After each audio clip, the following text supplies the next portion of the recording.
కరివేపాకు పొడి పిల్లలు అసలు కరివేపాకు పక్కన తీసి పెట్టేస్తారు కదా. మరి పులిహోర అయితే ఎట్లాగో తింటారు కదా.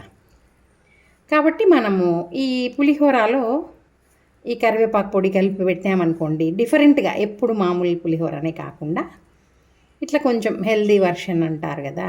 నమస్తే అండి, వెల్కమ్ టు పాంపా కిచెన్. మరి కరివేపాకు పులిహోరకి నేను ఒక 200 గ్రాములు రైస్ చేసి పెట్టుకున్నాను. దాని కొరకు ఇంత చింతపండు, ఒక పెద్ద నిమ్మకాయ సైజ్ అంత చింతపండుని నానేసి పెట్టుకుంటాను. ఈ పిక్కలు ఇవన్నీ లేకుండా తీసేసి బాగా నీట్గా నీళ్ళలో నానేసి పెట్టుకుందాము. నేను కొంచెం అంత నూనె వేసినాను. దీంట్లో మనము వేడి ఎక్కేస్తుంది.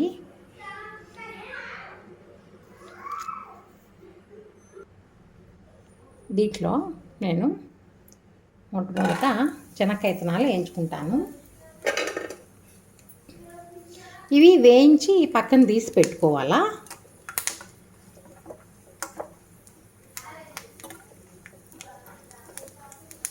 వేగిపోయినాయి, తీసేస్తున్నాను.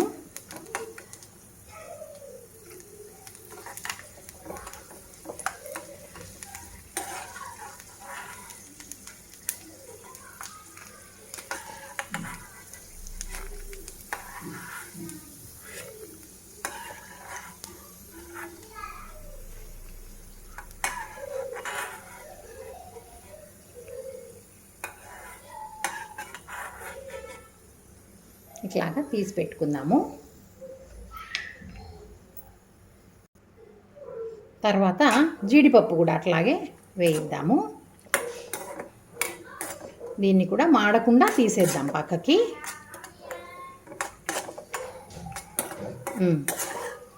నూనె బాగా వేడెక్కింది.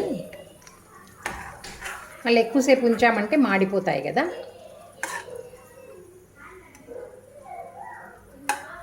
తీసేద్దాము ఇవి కూడా.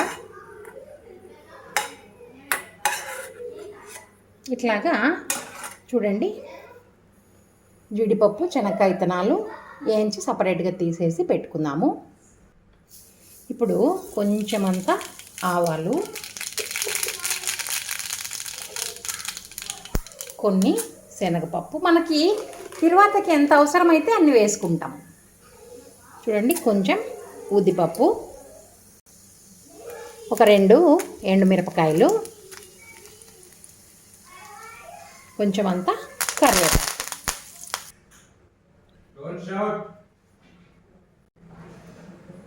ఇప్పుడు దీంట్లోకి మనము ఈ చింతపండు రసం తీసి పెట్టుకున్న అది వేసేద్దాము. వేసేసి కొంచెం అంతా పసుపు, దీంట్లోకే కొంచెం కారం పొడి,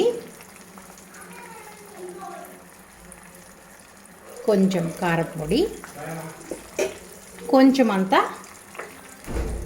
ఉప్పు. మనం కరివేపాకు పొడిలో కూడా వేసినాం కాబట్టి కొంచెం వేద్దాము. చూడండి, ఇట్లా బాగా ఉడికేటప్పుడు కొంచెం మెంతిపిండి, మెంతులు బాగా వేయించుకొని పిండి కొట్టుకొని పెట్టుకుంటాం కదా, అది ఒక 1/2 స్పూన్. కొంచెమే ఉంది కదా పులుసు. ఈ పులుసుని బట్టి మనం దీనికి ఒక 1/2 స్పూన్ వేస్తే సరిపోతుంది. ఇంకా కొంచెం బెల్లం ముక్క ఉంటే బాగుంటుంది. పులుపు గిలుపు అన్ని ఫ్లేవర్స్ కరెక్ట్గా సెట్ అవుతాయి బెల్లం వేసినామంటే. చూడండి, కొంచెం అంతా ఇంగు వేస్తున్నా. ఇది బాగా నూనె పైకి వచ్చేంత వరకు, దగ్గరకు వచ్చేదాకా మనం ఉడకబెట్టేద్దాము. నేనేమో ఇటుపక్క అన్నం ఆరబెట్టి పెట్టుకున్నాను, చూద్దాం. చూడండి, నూనె అంతా బయటకు వచ్చేస్తుంది కదా. ఇట్లాగా నూనె ఇట్లా సపరేట్ అయిందంటే ఇంకా మనకి ఈ గుజ్జు అయిపోయింది అని అర్థము. నేను ఇంకా స్టవ్ కట్టేస్తా. ఇప్పుడైతే మనము మరి కరివేపాకు పులిహోరకి పొడి ఒకటి తయారు చేసుకుందాము. స్టవ్ అయితే వెలిగించేసినాను. దీంట్లో ఇది టీ స్పూను, ఎన్ని వస్తాయో చేత్తో వేసుకొని చూపిస్తాను. ఇదిగోండి, అన్నీ శనగపప్పు, అన్నీ డ్రై రోస్టే చేసుకోవాలా. ఈ శనగపప్పు కొంచెం వేగుతుంది అనంగా మనము, ఇంకా కొంచెం సేపు ఉంటే వేగిపోతుంది అనంగా మనం ఉద్దిపప్పు వేసుకోవాలి.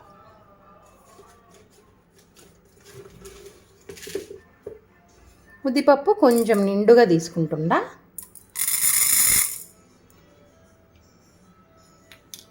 మంచి వాసన వచ్చేదాకా వేయించుకుందాము.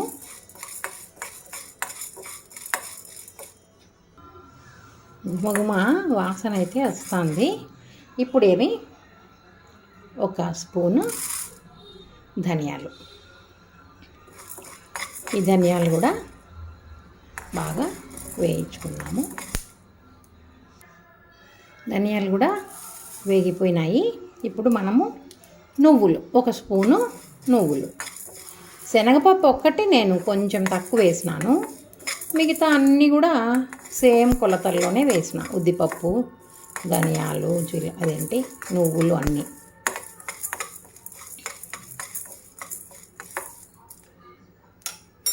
ఇంకా నేను స్టవ్ ఆపేస్తున్నా. ఆ వేడికి ఇంక మనకి నువ్వులు చిటపట అనేస్తాయి. దాంట్లోనే నేను కొంచెం ఆ వేడికి అయిపోతుంది, కొంచెమే, ఎక్కువ అంత వద్దు, జీలకర్ర.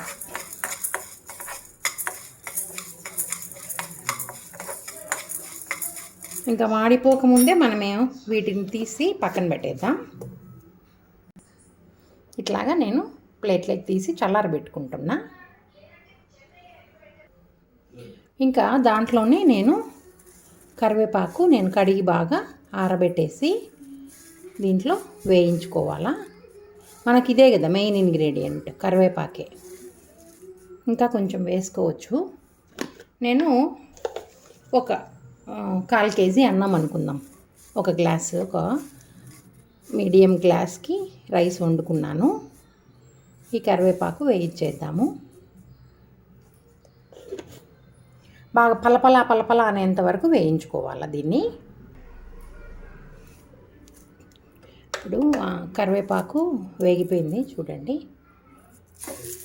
అట్లా అంతా ఇంక ఈ వేడిగా ఉండే పెనంలోనే దాన్ని ఉంచేద్దాము.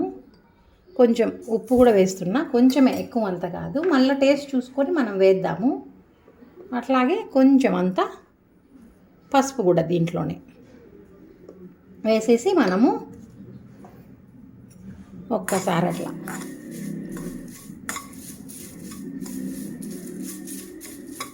ఆ వేడికి మనకి ఇంకా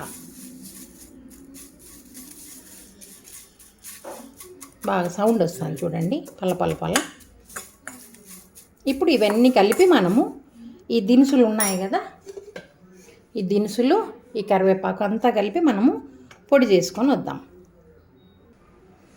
చూడండి, నేనంతా పొడి కొట్టుకొని వచ్చేసిన.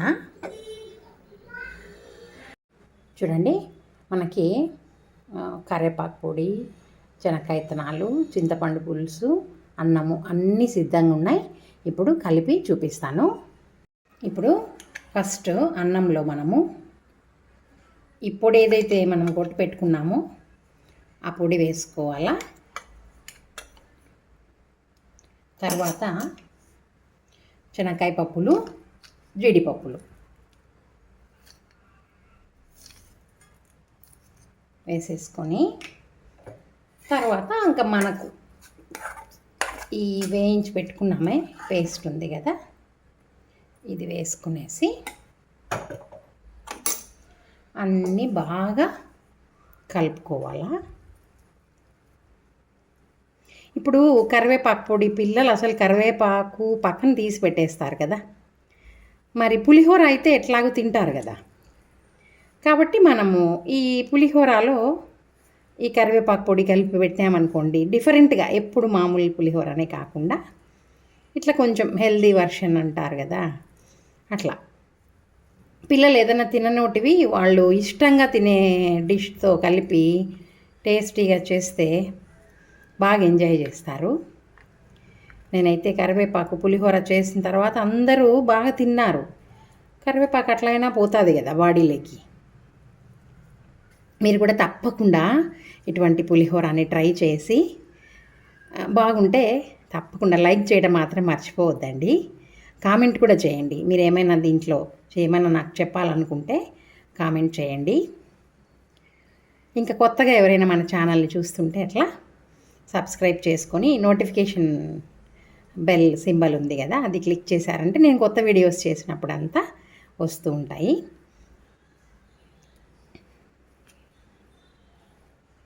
చూడండి కలర్ఫుల్గా ఉంటుంది. నేను ఇప్పుడు ఉప్పు కారము అవన్నీ చూసేసి ఇంకేమన్నా కారం అంటే కలపలేం అవసరం లేదు. ఒకవేళ కారం తక్కువైంది అనుకోండి, మనకు టెక్నిక్ ఏమంటే ఈ ఎండుమిరపకాయలను అట్లా నలిచేసి వేసినామంటే కారం సెట్ అయిపోతుంది. ఉప్పు చూస్తాను నేను. ఉప్పు చూసేసి సరిపోకపోతే ఉప్పు యాడ్ చేద్దాం.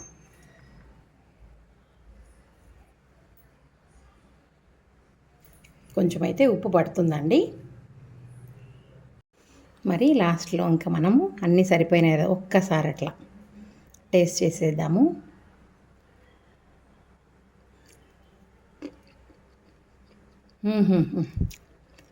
ఆహా, అద్భుత.